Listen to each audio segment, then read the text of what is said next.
네, 서울과 부산시장 재보궐선거가 야권의 완승으로 끝났습니다. 대선이 1년도 채 남지 않은 상황에서 향후 정계의 개편에 따라 지역 정치권에도 지각 변동이 예상되는데요. 금요 인터뷰, 오늘은 인사이트K 배종찬 소장을 연결해서 얘기 나눠보도록 하겠습니다. 소장님 나와 계시죠? 안녕하십니까, 배종찬입니다. 네, 안녕하십니까? 자, 보궐선거가 야권의 승리로 끝났습니다. 이번 선거 결과 어떻게 분석하십니까? 정권 심판이었죠.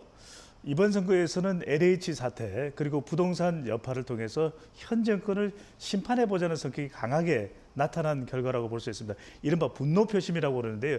서울과 부산에서 이번 선거 득표 결과를 보면은 문재인 대통령의 국정수행 결과와 거의 같은 결과가 나타났습니다.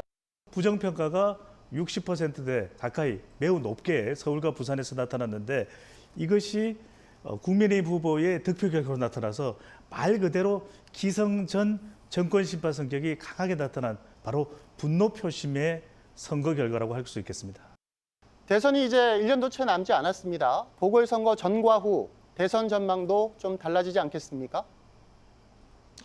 몇 가지 중요한 지표가 변하는데 바로 3종 세트의 변화입니다. 세 가지 지표가 변한다는 것인데 이 재보궐선거의 결과에 영향을 받아서 문재인 대통령의 지지율이 30% 이하로 내려가느냐 또는 그래도 40%로 반등할 수가 있느냐 이 결과에 따라서 차기 정권 창출에도 매우 중요한 영향을 줄 수밖에 없고요.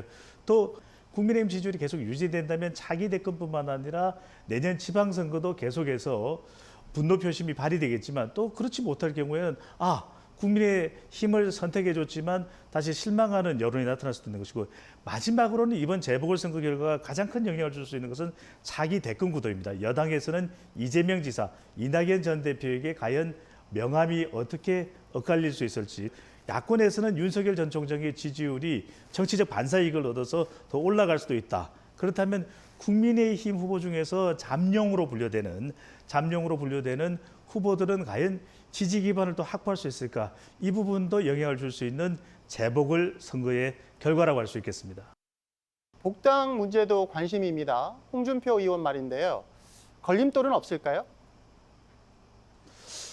없지는 않겠죠. 그럼에도 네네. 불구하고 이것도 역시 재보궐선거가 어떤 결과냐에 따라서 달라질 수 있을 텐데 재보궐선거 결과가 좋았잖아요. 국민의힘으로는. 그렇기 때문에 세력 확장을 위해서 복당을 허용할 가능성이 다분히 있어 보입니다. 그 이유는 네네. 홍준표 의원이라고 하는 자산도 앞으로 함께 또 연대해서 대선을 준비해 나가야 될 필요성도 있기 때문에 홍준표 의원에 대한 복당도 허용 가능성이 있을 것으로 분석됩니다.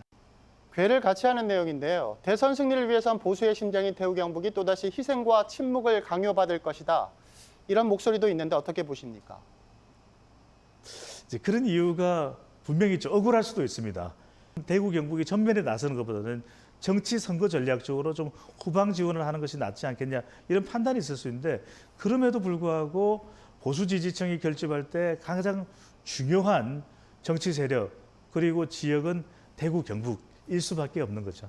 네, 잘 알겠습니다. 자, 지금까지 인사이트K 배종찬 소장과 말씀 나눠봤습니다. 소장님 오늘 말씀 고맙습니다. 감사합니다.